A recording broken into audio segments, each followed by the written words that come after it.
പിടി പൊടിയരി എടുക്കാം. പൊടിയരി എടുത്തിട്ട് നന്നായിട്ട് കഴുകി വെക്കാം. അതിലേക്ക് ഒരു ബൗൾ നമുക്ക്. നമസ്കാരം, ആയുർ സമൃദ്ധിയുടെ പുതിയൊരു വീഡിയോയിലേക്ക് എല്ലാവർക്കും സ്വാഗതം. ഇന്നത്തെ വീഡിയോയിൽ വളരെ ബെനിഫിഷ്യൽ ആയിട്ടുള്ള ഒരു റെസിപ്പി പറയാനാണ് വന്നിട്ടുള്ളത്. പെർട്ടിക്കുലർലി മുലയൂട്ടുന്ന അമ്മമാർക്ക് വേണ്ടിയിട്ടാണ്. നിങ്ങളുടെ ബ്രസ്റ്റ് മിൽക്ക് അല്ലെങ്കിൽ ബ്രസ്റ്റ് ഫീഡ് ചെയ്യുന്ന സമയത്ത് നിങ്ങൾക്ക് മുലപ്പാല് നിങ്ങൾ വിചാരിച്ച അത്രയ്ക്ക് വരുന്നില്ലെങ്കിൽ ഡെഫിനറ്റ്ലി നിങ്ങളുടെ ഡൈജസ്റ്റീവ് ഗട്ട് ഹെൽത്തിനെ ഒന്ന് നോക്കുന്നത് വളരെ നല്ലതായിരിക്കും. ദഹനം മെച്ചപ്പെടുത്തി എടുക്കാൻ വേണ്ടിയിട്ട് ഒത്തിരി മരുന്നുകളും അതുപോലെ നമ്മുടെ പൊടിക്കൈകളും ഒക്കെ നമ്മുടെ വീടുകളിലുണ്ട്.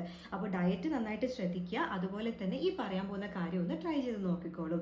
ഇതിനായിട്ട് നമുക്ക് ഒരു പിടി പൊടിയരി എടുക്കാം. പൊടിയരി എടുത്തിട്ട് നന്നായിട്ട് കഴുകി വെക്കാം. അതിലേക്ക് ഒരു ബൗൾ നമുക്ക് ചെറുപയറുണ്ടല്ലോ അതൊന്ന് കഴുകി അതിലേക്ക് ഇട്ടിട്ട് ഒരു ടീസ്പൂണ് ഉലുവയും കൂടി അതിലിട്ടിട്ട് നന്നായിട്ട് വെള്ളം ഒഴിച്ച് മാക്സിമം വേണ്ട ചെറിയ രീതിയിൽ ഉപ്പ് ഇട്ടിട്ട് നന്നായിട്ട് നിങ്ങൾക്കത് വേവിച്ചെടുക്കാവുന്നതാണ്.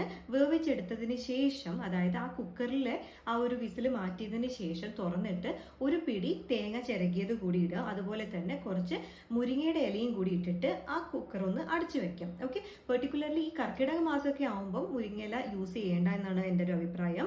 അല്ലാത്ത പക്ഷം നിങ്ങൾക്ക് ഇത് ചെറിയൊരു ക്വാണ്ടിറ്റിയിൽ യൂസ് ചെയ്യാവുന്നതാണ്. അതിനുശേഷം നിങ്ങൾക്ക് രാവിലെ എണീറ്റ് ഫസ്റ്റ് മീൽ എന്ന് പറയുന്നത് ഈ ഒരു പൊടിയരി അല്ലെങ്കിൽ ഈ ഒരു കഞ്ഞി കുടിക്കുന്നതാണ് ഏറ്റവും ഉത്തമം.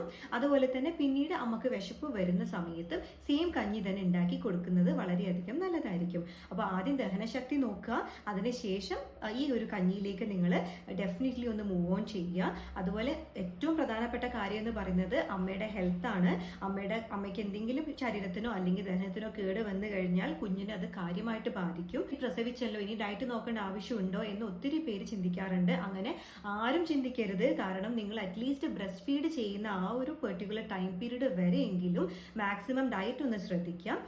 എന്നാൽ മാത്രമാണ് നമ്മൾക്ക് നല്ല പ്രൊഡക്റ്റീവായിട്ടും അതുപോലെ നല്ല ക്വാളിറ്റിയോട് കൂടിയിട്ടുള്ള ബ്രസ്റ്റ് മിൽക്ക് നിങ്ങൾക്ക് ലഭിക്കുകയുള്ളൂ. അപ്പോൾ കുഞ്ഞിന്റെ ആരോഗ്യം മെച്ചപ്പെടുത്താൻ വേണ്ടിയിട്ട് അമ്മയുടെ ആരോഗ്യമാണ് ആദ്യം മെച്ചപ്പെടുത്തി എടുക്കേണ്ടത്.